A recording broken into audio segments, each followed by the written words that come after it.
నమస్తే అందరికీ, this is Ravi Basrur. వాల్గా వీడియోస్ 18 minutes సబ్స్క్రిప్షన్ అయింది. So congratulations for that. Thank you very much sir. అంటే లైక్ ప్రొడక్షన్ పరంగా ఐ డోంట్ నో, మీకు ఇది ఫస్ట్ ఫిలిమా సార్? ప్రొడక్షన్ పరంగా ఫిలిం వైజ్ ఫస్ట్. మీ ఫాదర్ ఎవరు లైక్ రామానాయుడులో? అవునండి, మా ఫాదర్ రామానాయుడులో సురేష్ ప్రొడక్షన్స్ లో చేసేవాళ్ళు. అవునవును, విన్నాను నేను. సో మీకు ఎట్లా ఉండదు సార్? ఎలా చెప్తుండే వాళ్ళు మీ డాడీ ఇంటికి వచ్చినప్పుడు? చిన్నప్పటి నుంచి మేము పుట్టే టైంకి ఆయన దూరదర్శన్లోకి వచ్చారు. ఓకే. కాకపోతే అప్పుడప్పుడు చెప్పేవాళ్ళు ఇట్లా, మా ఫాదర్ ఒక 3 movies పనిచేశారు. ఓకే. సో చెప్పేవాళ్ళు ఇట్లా ఇట్లా ఉంది, రామానాయుడు వాళ్ళతో సురేష్ ప్రొడక్షన్స్ తో పనిచేసేవాళ్ళం అని చెప్పేవాళ్ళు. సో అది అట్లా మనకి ఉండిపోయింది చిన్నప్పుడు. తర్వాత హీరోగా చేద్దాం అనుకున్నాను, అంత అవసరం లేదన్నారు. సో కామ్గా చదువుకున్నాం, విదేశాలకు వెళ్ళాం, పని చేసుకున్నాం, ఐటీ ఫీల్డ్ లోకి వచ్చాం. సో కాకపోతే అది ఉండిపోయింది అలా. మీ ప్యాషన్ అలా మిమ్మల్ని వెంటాడుతూ real life hero. Real life hero అయినా రియల్ లైఫ్ హీరో అయినా కాదు. ఆయన పంచైన కంట్రీస్ లేదు, ఆయన ఆయన జాబ్ కి ఆయన హానెస్ట్ గా, యూనో హౌ నీలకంఠ వాడికి చాలా హానెస్ట్ గా ఉంటాడు కదా. ఓకే.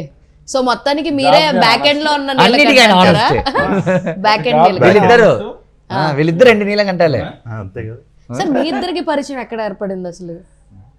అయ్యో, నేను ఒక అచ్చుకుక్కలో నేను ఎప్పుడు వెంటే ఉంటాను, మీకు అర్థం కాదు.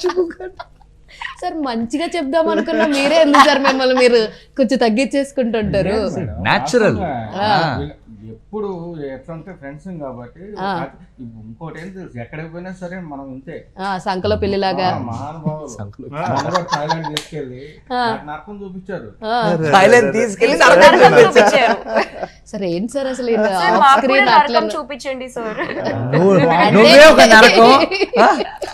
ఇండైరెక్ట్ గా ఆవిడ థాయిలాండ్ తీసుకెళ్ళమంటుంది, కానీ ఈయన అంటున్నారు నిన్ను తీసుకెళ్తే నువ్వు టార్చర్ చూపెడతావు అంటున్నారు. Right, that's what you want to say. Thailand కి నరకం అయిపోతుంది ల్యాండ్ అవుతే. లేదురా, నిన్ను థాయిలాండ్ తట్టుకోదు అంటున్నాను నేను. మొత్తానికి ఏదో మిమ్మల్ని ఇది చేసి మీకు ఏదో పాజిటివ్ గా చెప్పారు అనుకుంటున్నారు కదా. కాదు, చెప్పారు మీకు.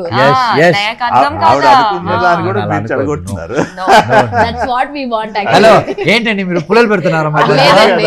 మేము క్లారిఫికేషన్ ఇస్తున్నాం, పుల్లలు పెడతలేదు. మాటలు నమ్మొద్దు. ఆవిడ అనుకుంటాను కూడా ఇవి జరగకూడదు. అవును, ఆవిడేదో ఓహో అనుకుంటే మీరు కాదని చెప్తే థాయిలాండ్ కి మీరు వెళ్తే పెద్ద అని చెప్తున్నారు ఆయన. She smart kid. అదే అలా చెప్పి మీరు ఆవిడ పక్కదావ పట్టిస్తారు. మాస్ జూపిటర్ కి వెళ్తున్నా పెరిగేస్తుంది. చూసారా? I have plans. అంటే ఈ అమ్మాయి ఇండియన్ గర్ల్ కదా. ఇప్పుడు సనాతన ధర్మం ప్రకారం ఇప్పుడున్న ట్రెండింగ్ ట్రోల్ అవుతుంది చూసారా, అలాంటి శారీ పొజిషన్ లో మన సినిమాలో యాడ్ చేసింది కాబట్టి ఆ అవతారంలో వస్తే ఆలోచన కాబట్టి అది ప్రాబ్లం కూడా ఉంది. కొత్తగా ఉంది సార్, మీరు చెప్పే కొత్తవే సార్. కన్విన్స్ అవ్వాలి సార్ ఇప్పుడు మేము. అదే సార్, యాక్చువల్లీ కమింగ్ టు మన నీలకంఠ గురించి మాట్లాడుకుంటే, సో మీ విలేజ్లో అంతా షూటింగ్ అదంతా జరిగింది, ఎన్ని రోజులు జరిగింది? అక్కడ మీరేమన్నా ఎదుర్కొన్నటువంటి, అఫ్కోర్స్ మన విలేజ్లో అన్నీ మన కంట్రోల్లోనే ఉంటాయి అని అనుకుంటుంటాం. కొన్నిసార్లు ఇందాక మీరు అన్నారు చూసారా, పూలమాల తట్టడానికి కూడా బండిలో పెట్రోల్ అయిపోయింది, ఆగిపోయింది, ఇలాంటి సిచ్యువేషన్స్ ఎదుర్కొన్నామని చెప్పి. అలాంటి ఏమైనా హడిల్స్ ఏమైనా ఉన్నాయా? లేకపోతే ఎన్ని రోజులు షూట్ చేశారు? ఎంత యాక్సెప్టెన్స్ ఇచ్చారు మీ ఊరు వాళ్ళందరూ? వల్ల కొంచెం డిలే ఉంటుంది కానీ ఎలాంటి సమస్యలు అయితే లేవు. ఎందుకంటే ఊరు అనేది ఒక అట్మాస్ఫియర్, ప్రశాంతమైన గాలి, ప్రశాంతమైన వాతావరణం. అనుకున్న టైంకి చిటికేసి ఒకటి వస్తుంది. సరే, ఇప్పుడు చిటికేసి ఏమైనా తెప్పించండి సార్, చూస్తాం. ఇది మన ఊరు కాదు కదా. మీరు మా ఊరు అంటే ఊరికి వచ్చారంటే 40 అడుగులు నుంచి దిగుతాయి కిందకి. మీకు 40 అడుగులు ఎత్తు హైట్ నుంచి దిగుతాయి అంటే నాకు ఎందుకో కళ్ళు అనిపిస్తుందండి.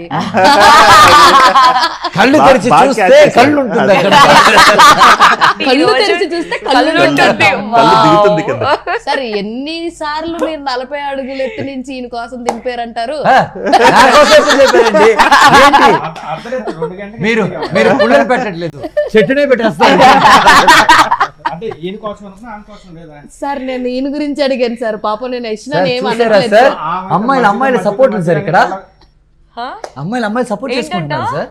ఆర్ ఆస్క్ మీరే ఎక్కువ అడుగుతున్నారంట మజ్జిగ మజ్జిగ మజ్జిగ అని. అవును సార్, ఆవిడ డిహైడ్రేట్ అయిపోతుందని చెప్పి మజ్జిగ కొబ్బరి అడుగుతున్నారు. నీళ్ళు అడుగుతానేమో నేను. మంచి సమ్మర్ మంత్స్ మీకు తెలుసు కదా ఎలా ఉంటుందో. తాగిందండి. ఆయనే కళ్ళు తాగారు. అది. ఆవిడ మధ్యగా తాగారు. కాదు, ఇలాగే నా జీవితం ఉండాలంటే ఓకే సార్. ఇది ఎలాగుందంటే ఏరా బాగా చెయ్యాలి కదా అని ఒక మేము ఉండదు సార్ అని గారిది. ఆవిడ బాగానే చేసింది సార్, మీరే సరిగ్గా చేయలేదు. ఆవిడ మజ్జిగే తాగింది సార్, మీరే కళ్ళు తాగారు. Hi, congratulations Volga Videos for 18 million subscribers. Please do like and subscribe Volga Videos for beautiful content.